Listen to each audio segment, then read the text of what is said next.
Hello and welcome. Today we're going to be going over the letter from the producer live number 68, the next 10 years of Final Fantasy XIV. Again, this live letter was specifically about the next 10 years of 14, not really patch 6.1. That'll be in the next live letter number 69. And yeah, we got a lot of stuff to go over here. Some of it's pretty crazy, so let's get going. The main topics were the journey thus far, the newfound features, and the Endwalker Q&A, which we won't be going over here for spoiler reasons, but you can find translations on Reddit and on Discords, and, there's a lot of translations for this Q&A. It's a very good Q&A that answers a lot of questions about specific characters in the second half of Shadowbringers, or Endwalker, not Shadowbringers, Endwalker, but just, if you're interested in that kind of thing, look it up, because it's very, very good. Moving on, we have a decade of FF14. And Yoshi P states a couple things in here. Just a heads up, he's not going to quit. He's repeated it many times. He's not going to quit. He's still working on 14. He also still remembers, people wanting the 1.0 question that was asked by Michael Damiani of Easy Allies. And his response of, Nightmare. Which, always fun to relive that moment. He mentions how he remembers that people complained a lot about content not being hard enough, and then when they would make it hard, people would complain that it was too hard.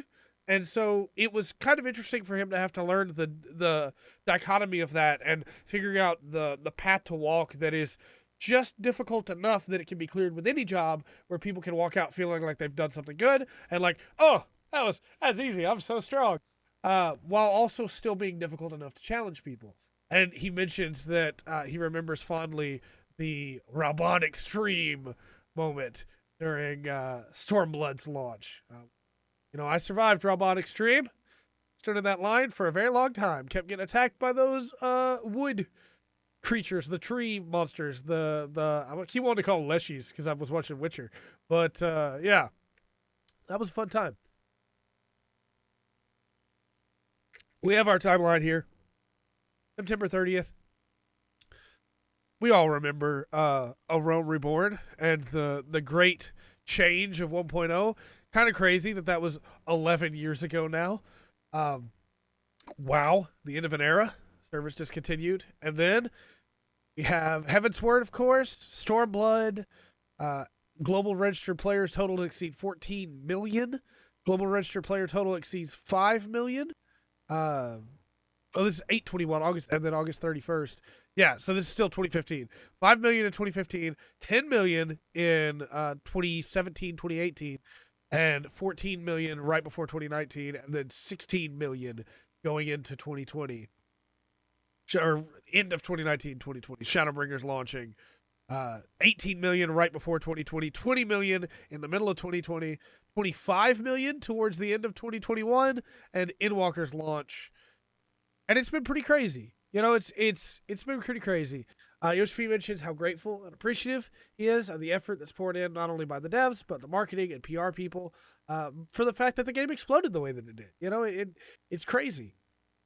It also presented two challenges. There's a lot of players playing the game now, and there are players who love the Final Fantasy series, but don't love the MMO side of things. And there are players that love the MMO side of things and have a hard time communicating or relating to other people. And those are the two big challenges that he's noticed over this time with FF14. He wants FF14 to be available to players of all needs. And so, we're looking to advancements as a solo and multiplayer RPG experience.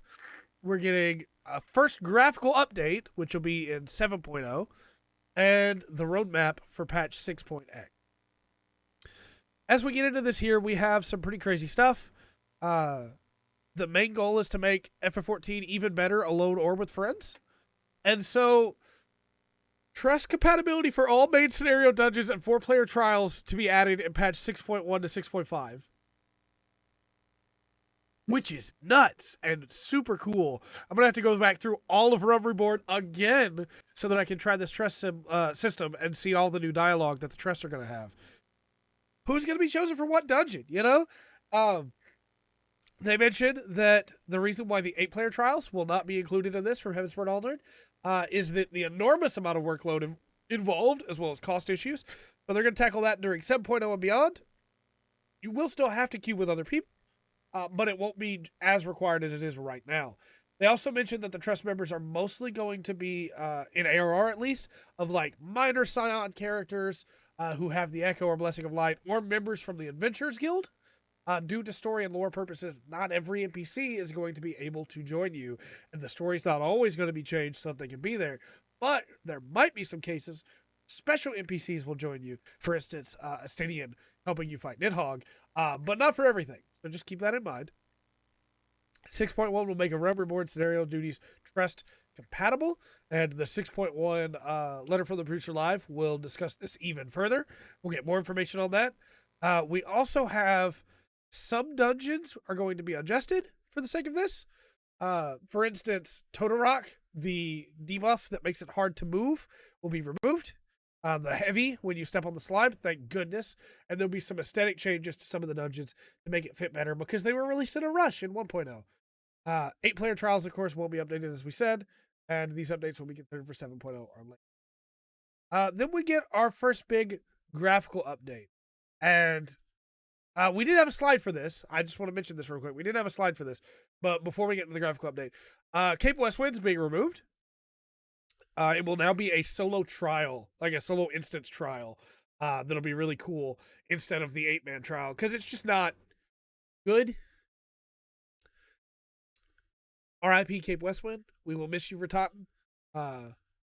But this will have a bigger impact on the story probably than it ever would.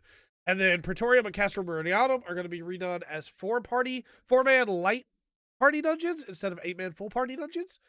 Ultima Weapon will be extracted and repurposed as a 4-man battle trial, while the La Habrea battle will be repurposed as a story quest instance battle. In a nutshell, many adjustments will be made to the dungeons, and throughout patches 6.1 to 6.5, they will be applied to 4.x content. 3.0, 4.0 forward, which is pretty crazy. Really excited to see those changes. I think those dungeons will be a lot better.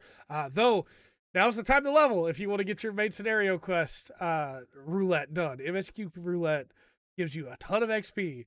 Now's the time to take advantage of that.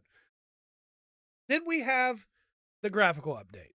And they specifically mention here, if you're expecting graphics like Horizon or other like brand new PS5 games or like FF16, this is not going to be to the level of a main Final Fantasy game. Don't dream that. Don't wish for that, because it's not completely impossible, but it's pretty much impossible because they don't want to make it impossible for people to play this game, and there'll be a lot of computers that just won't be able to handle that. Also, there's a lot of textures in this game, like a whole lot, and so not everything's going to get updated. Not every piece of gear, not every NPC. They will update them over time, but it's going to take years to get all that done. So, development preparation ongoing until the expansion releases for 7.0, aiming for screen-wide aesthetic appeal suited to a multiplayer environment. Animation and lighting system updates also planned. They won't be comparable to standalone titles. Minimal operating specs will also change. They'll try to accommodate a broad range of hardware specs as possible. This is not what we're getting. Won't be this realistic. Photorealism is not the goal. Calm down. This is what we're getting. And I actually really like this. A lot more detail in the eyes. I think the hair looks really good. The shadows, in particular, look really nice. This is really cool, and I'm very excited for this. We get a couple different shots here, showcase it with the different races, and it looks really good. I guess I forgot the Ellison screenshot, but I've seen the Ellison screenshot too, and it looks nice. They do say that clipping issues will still be an issue, due to the limitations of the physics engine for an online game, and that you will definitely find some NPCs over time that are not brought up to the, especially like in corners, that are not brought up to this upgrade at 7.0, so please keep that in mind. The main goal is to have the higher resolution textures, improved material qualities, better lighting, and shadow effects. Overall appearance of player characters will be altered as little as possible, and it will be applied to old NPCs where possible. Testing for additional improvements will continue in the future. They're hoping to be able to update it over time to look even better, which is really cool. This is not something that I thought we were going to get, but it really does look better with additional lighting and better shadows. There's something about, now that I've seen the shadow under this desk that should be there, kind of bothers me there's not one, you know? And, like, look at how much better Titania looks. This has an appeal to it for sure, but, like, look at this. This is looking good. I keep wanting to call this the Aquapolis. I think this is the next one. I don't remember the name of it, but yeah. The treasure dungeon. It looks really, really good. Rented Han, or no, this is Yedlibald. Prove plant resolution. This is a really funny screenshot when you think about how they're trying not to spoil things. Yeah. Additional lighting points, higher resolution shadows, improved textures, more and better auto-generating greenery, possible improvements to fog and other ambient effects currently being tested, and upgrades will be tuned to the maximum extent that performance allows, which, again, as something that I never thought was coming, is really cool. Also, DC travel scheduled for patch 6.18, so please keep that in mind. For the next 10 years of FF14, continuing to provide regular updates on an appropriate schedule. The main scenario updates, patch 6.1 to 6.5. Somehow further Hildebrand adventures in patch 6.1 to 6.5. Heck yeah, love Hildebrand. If you haven't done those yet, you should start on them now because there's a lot of them. Tataru's Grand Endeavor side quest series, patch 6.1 to 6.5. I like Tataru. Excited for that. Myths of the Realm, the Alliance raid, is the thing I'm most excited for in this. Cannot wait to see what's going on with that. Crystalline Conflict, new PvP. Heck yeah. Love PvP in this game. I know I'm an outlier. I know nobody else loves PvP. If you love PvP, please tell me in the comment section down below because I love to play PvP in this game. And I feel like everybody hates it. The Arkasodara tribe quests and dailies, which would be very cool. Dragon Song's Reprise, a new ultimate, and Ultima's Bane, a new Unreal. Lots of cool stuff coming in 6.1. Trust system for a Realm Reborn 2.0 main scenario dungeons, as we talked about. The new calling card style UI. We don't know what that's going to be yet, but I'm excited for that. We saw that earlier with This is Thancred. New hairstyles for Hrothgar. Really cool. Imperium Ishgard housing and custom deliveries to Emiliance. And if you haven't met Emiliance yet, then you should probably continue playing Endwalker. And if you don't know who that is and you finish Endwalker, this is the twins' mother. 6.2 series roadmap.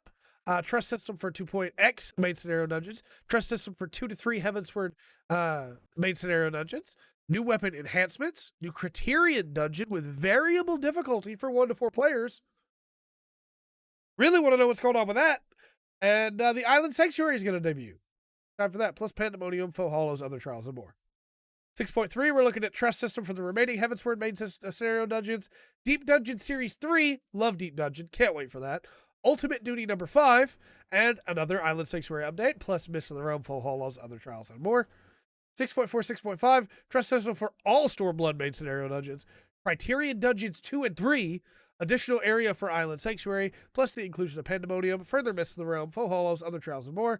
And more plans for patches 6.4 and 6.5 are being made as we speak.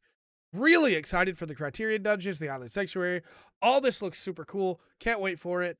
But previously, it was one major patch every 3.5 months.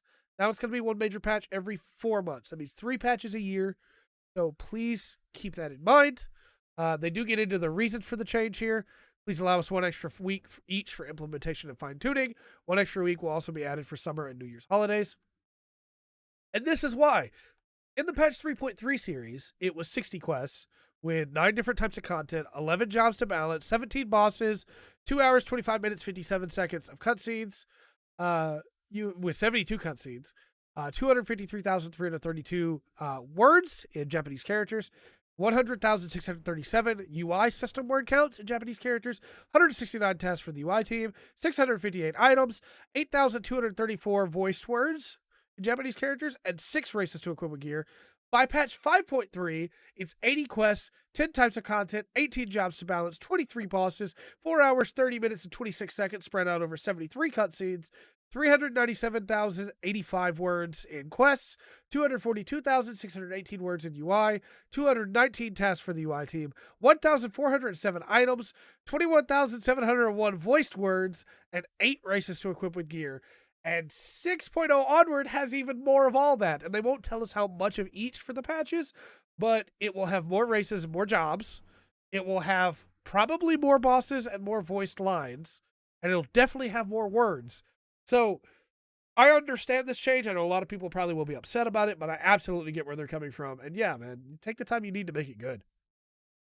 Even as we tackle new challenges, we will continue to deliver plenty of updates on a regular schedule. Join us as we embark upon the next 10 years of FF14. And of course, you know that I will. For anybody who's like, well, I'm not going to play if we're only getting those patches every 4 months instead of 3.5. Do you know how much content this game has, man? There's no way you've done it all. And if you have done it all, take a break. Go sit down for a minute. Relax. Next up, we get into the housing stuff for 6.1. This is a little weird. The lottery system that they had mentioned before, each player may only enter the lottery for one plot of land during each lottery period. Each member may enter once when purchasing land for a free company. Players must pay the full price of the plot upon entry. Unsuccessful players will be refunded in full. That's how you get into the lottery. You have to have enough first to be able to enter. 4 different purchase systems: Lottery FC, First Come, First Serve FC, Lottery Individual, First Come, First Serve Individual. One of the 4 purchase systems will be applied to each ward. So you have each one to each ward. And in patch 6.1, all wards will use either the individual or FC lottery system. We will consider making a few wards first come, first serve if there is a strong demand. So we're going to start with the lottery. And there'll be a couple, I guess, that are in there because it says one of the 4 to each ward. So it'll be boop, boop, boop, boop. But in all wards in 6.1 will start with the lottery. And then that was my confusion before, was how that worked. And then they will add some first come, first serve if there's strong demand for it. But it'll be lottery system to start with. Which, that's good. Imperium housing. A lot of people going to be moving to Ishgard. That'll open up Shirogane housing. That'll open up Mist housing, Goblet housing, Lavender Beds housing. So, maybe we'll get Garlemald restoration next. And we can live in Garlemald. Who knows? The future's a weird thing. Maybe I can live on the moon. The FF14 free trial resumes Tuesday, February 22nd. Time may vary. Again, very cool there. Free trial coming back. That means that we're finally at the point where everything's settled and enough people are not playing that we can get new people in again, which is always exciting. I know there's a lot of people that have been wanting to play and just can't right now. So, very cool. The next Letter from the Producer Live is going to be March 4th. And that is going to get into 6.1 and everything there. Probably some job changes as well, because we didn't get any of that in this one. The original soundtrack is going on sale February 23rd. Very, very good soundtrack. And you'll also get a wind-up Vritra. 62 songs from Endwalker. Very, very cool. Super stoked for that. There's also print collection number 3. Preparations for release overseas are underway. Enjoy your favorite FF14 illustrations in all their glory with these high-quality framed prints. And they look very, very nice. I especially love this one. And I think so does the team. It looks very, very good. Moon and Garlemald in the back, and even Kryle's there, Tataru. It looks very, very good. Also, the cafe has a new collaboration, the Square Enix Cafe, where you can get some Loperate food, which is cool. It's very nice. They're also now hiring game designers and graphic engineers. You can follow the QR code on screen if you want to pursue that. And that's it. They wave us out. And it was a pretty good live letter. Again, the big things for me are the graphical update, which is nuts, and the addition of trust to make the game playable as kind of a single-player game for the vast majority of it, which is really cool. I know a lot of people that have a hard time interacting with others and want to play 14, and it's really cool that they're going to have the option to do so. So, not a lot of information on jobs or anything like that, but a lot of information on the future of 14.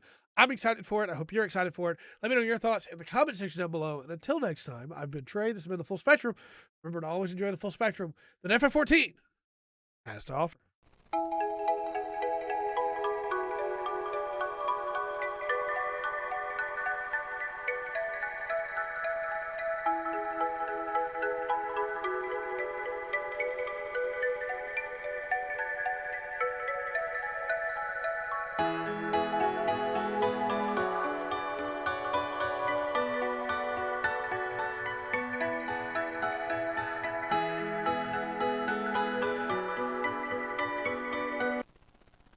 Hello and welcome. Today we're going to go over